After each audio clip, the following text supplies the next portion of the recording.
दोस्तों, आज की हमारी इस वीडियो में हम बात करेंगे उन गुमनाम कलाकारों के बारे में जिन्होंने एक समय पर इतनी प्रसिद्धि हासिल की थी कि लोग उनके साथ फोटो खींचने के लिए तरसते थे। उनका ऑटोग्राफ लेने के लिए लंबी लंबी लाइन लगा करती थी। लेकिन अचानक से कुछ ऐसा हुआ कि उनका करियर और उनका नाम दोनों ही डूब गया। तो आज के हमारी इस वीडियो में हम आपको आपके उन्हीं पसंदीदा कलाकारों के बारे में बताएंगे। तो वीडियो शुरू करने से पहले हर बार की तरह आपको याद दिला दें, अगर आप हमारे चैनल पर नए हैं तो चैनल को सब्सक्राइब जरूर कर लें। बता दें, बॉलीवुड एक्टर सुमित सहगल ने साल 1987 में आई फिल्म ईमानदार से अपने फिल्मी करियर की शुरुआत की थी। वो साल 1995 तक फिल्मों में बतौर एक्टर नजर आए, लेकिन उसके बाद उन्होंने एक्टिंग छोड़ दी और एक्टिंग छोड़ते ही उनकी किस्मत चमक उठी। आखिर सुमित के साथ ऐसा क्या हुआ कि वो फर्श से अर्श पर आ गए? तो चलिए आपको पूरी बात बताते हैं। दरअसल सुमित बॉलीवुड की 30 से अधिक फिल्मों में दिखाई दिए, लेकिन एक हीरो के रूप में वो अपने आप को इंडस्ट्री में स्थापित नहीं कर पाए। उनकी आखिरी फिल्म 1995 में रिलीज हुई थी, जिसका नाम था साजन की बाहों में। इस फिल्म के बाद ही उन्होंने एक्टिंग को अलविदा कह दिया था, क्योंकि एक्टिंग में वो सफल नहीं हो पा रहे थे। मीडिया रिपोर्ट्स की माने तो इसी बीच शादीशुदा सुमित की नजदीकियां फरहान नाज के साथ बढ़ने भी लगी थी और फिर सुमित की पत्नी शाहीन बानो ने उन्हें तलाक दे दिया था।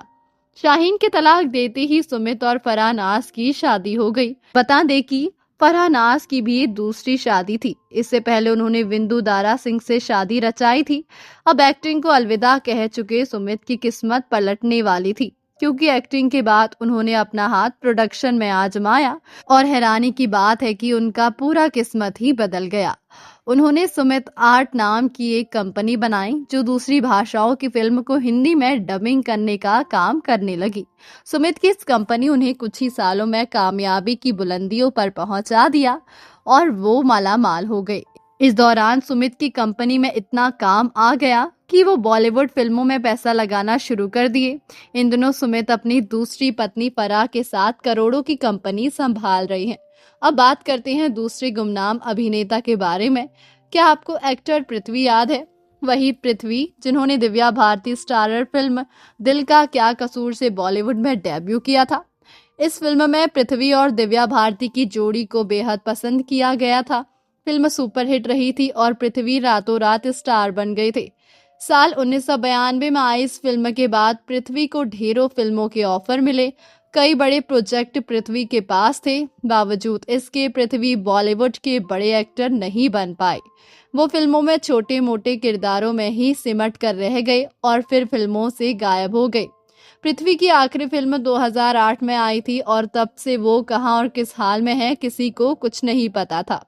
बहुत ही कम लोग जानते होंगे कि पृथ्वी का करियर एक कॉन्ट्रैक्ट के कारण बर्बाद हो गया था।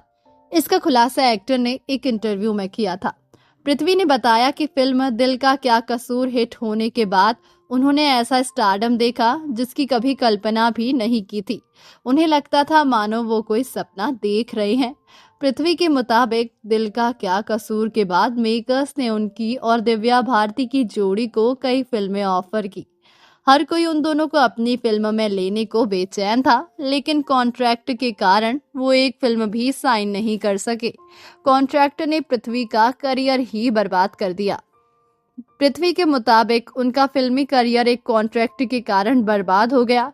कॉन्ट्रैक्ट ऐसा था जिसकी वजह से उनके हाथ से बड़ी बड़ी फिल्में निकल गईं और वो कुछ भी नहीं कर सके। इस बारे में पृथ्वी ने एक यूट्यूब चैनल से बातचीत में कहा था, मैं एक ऐसे कॉन्ट्रैक्ट में फंस गया था जिससे निकलना बहुत मुश्किल हो गया था और जो मेरा पीक टाइम था वो मेरा उन्होंने बांध कर रख लिया था। मैं गायब नहीं हुआ था। मैं आप लोगों के दिलों में, मेरे चाहने वालों के दिलों में हमेशा जिंदा था। मेरे नसीब में वो सारी फिल्में होकर भी नहीं रही, क्योंकि मैं कॉन्ट्रैक्ट में फंसा हुआ था।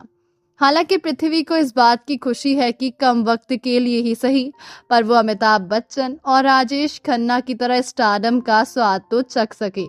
पृथ्वी ने अपने स्टारडम के उस छोटे से दौर को याद करते हुए बताया था, वो दौर तो एक ऐसा दौर था कि लगता था मैं सपने देख रहा हूँ। मैं जिस गाड़ी से जाता था, लड़कियां उसके आगे लेट जाती थी। कहती थी कि जब तक आप हमें ऑटोग्राफ नहीं दोगे, हमारे साथ तस्वीर नहीं खिंचवाएंगे, हम आपको जाने नहीं देंगे। मैं भी शॉक हो गया था कि ऐसी भी फॉलोइंग होती है। लेकिन पृथ्वी को इस बात का मलाल है कि कॉन्ट्रैक्ट के चक्कर में उनके हाथ से कई ऐसी फिल्में निकल गई जो बाद में ब्लॉकबस्टर रही और कई एक्टर्स का करियर बनाया। पृथ्वी के मुताबिक उन्हें डर और दीवाना जैसी कई फिल्में ऑफर हुई थी, पर कॉन्ट्रैक्ट ऐसा था जिसने उन्हें फिल्मों से ही नहीं बल्कि मुंबई से भी दूर रखा। लेकिन पृथ्वी फिर भी जैसे तैसे 1996 तक फिल्मों में टिके रहे और फिर दूरी बना ली।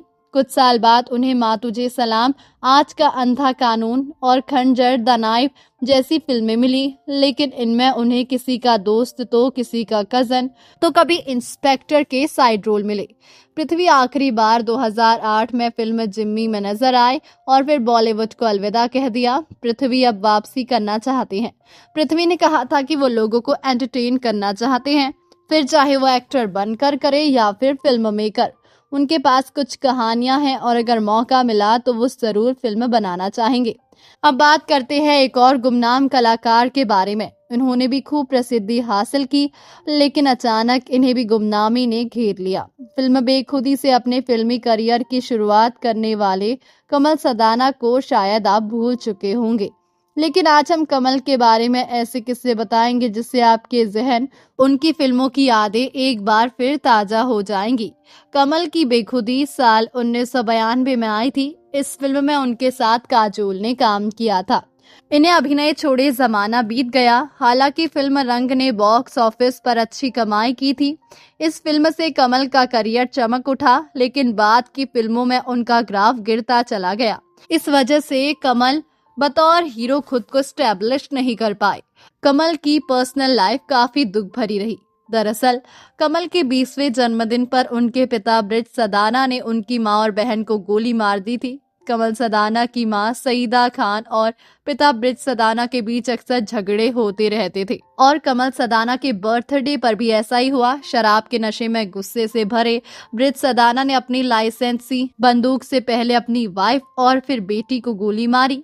दोनों की उसी जगह पर मौत हो गई। इसके बाद ब्रिज सदाना ने अपने आप को भी शूट कर लिया था। ये सब कमल की आंखों के सामने हुआ, जिससे उनके दिमाग पर गहरा असर पड़ा था। इसके बाद कमल की काउंसलिंग की गई थी। हैरत की बात ये थी कि कमल को आज तक नहीं पता चला कि उनके पिता ने गोली क्यों चलाई थी।